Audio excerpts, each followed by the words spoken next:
back to my vlog. Isang magandang gabi sa inyong lahat mula dito sa Lasak City. At ito na nga mga karagkarag, ready na ako sa mga chismisan.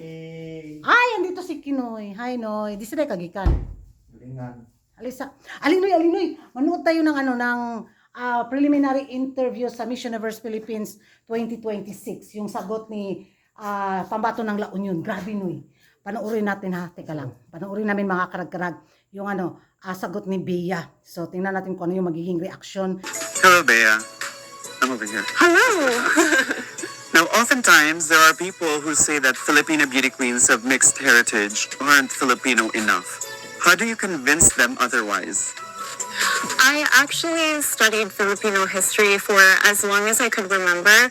I was the first in my U.S. history class to actually bring up that the Philippines used to be a U.S. colony, but to take pride in the strength of our heritage. I also obtained a degree in Southeast Asian Studies and tried my best to learn Tagalog. And growing up in a predominantly white area, I've always been an ambassadress of Filipino heritage and culture and have been the first to share our strength, our warmth with the world, and I'm ready to do that internationally. Now, speaking of Filipino beauty queens, which Filipino beauty queen do you admire most and why? The first ever Manila Carnival queen, Pura Villanueva Calao, because she used her platform to advocate for women's suffrage, and she viewed the crown not just as an opportunity for herself, but actually to build the very identity of what the Philippines is today. And that's something really amazing about pageantry, is the first ever pageant in the Philippines was one of the only sanctioned ways to express national identity, so it's also really woven into our fabric. Now, tell us something very interesting about you that would surprise people. I really love music, and I grew up playing the cello, so I'm really sad that there's no talent competition, but I'm excited to share my talent with the world. I also love jazz music, and I taught myself stand-up bass just so I could join my high school's jazz band. And something that people are starting to learn about me is I also love to dance, and I'm pretty good at budats too. Why should you be the next Miss Universe Philippines? There's a motivation crisis in the Philippines. Far too often, people dream of going abroad, just like my family. But I dreamed in the opposite direction, and I packed my life into suitcases and balikbayan boxes and moved away from the life I knew because I believe in the future for all Filipinos here locally, so that we're not forced to go abroad and be separated from our families in order to survive and in order to thrive. And I'm ready to bring back the fifth crown for the Philippines because I believe us Filipinos deserve hope and dignity.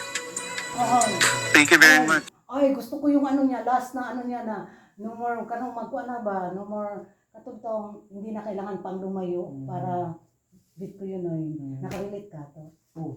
Ay, sure. Hindi mabuwag sa pamilya. Ay! Bye! Mura siya. Alam niyo mga karag-karag, Kinoy, alisa. Likod sa, kadali lang. Sa tingin mo, Miss Universe Philippines 2026 siya, the way siya sumagot sa kanyang tanong. Sa tingin mo, winner siya? Pwede siya mabilong sa top Top 5. 5. Pero di mo takakuan sa resulta. Okay.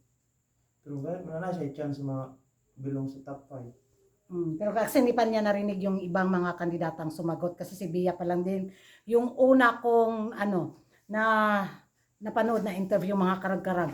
Yung magiging reaction ko, alam niyo naman na 50-50 below the ground ang cell membrane ko. So sa pagkakaintindi ko mga karag-karag, hindi ko lang ma-explain sa inyo, ibigay ko sa inyo yung comment section, parang narinig ko talagang nagsalita ang isang Catriona Gray sa katauhan ni La Union. Yun yung habang nakikinig ako sa kanya ba, nimbaw ako muli, I have a goosebump here.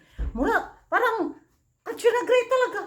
The way, yung hindi ka, yung ang sarap niyang pakinggan, tapos yung mga pinagsasabi niya, parang didikit sa sa kukutik ko.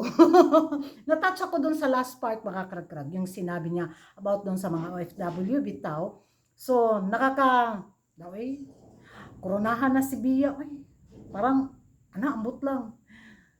Mag-inarte pa ba ang Miss Universe Philippines Organization? Ewan ko sa inyo mga karag-karag ako, magkapareho tayo ng opinion base sa naging sagot ni Bea.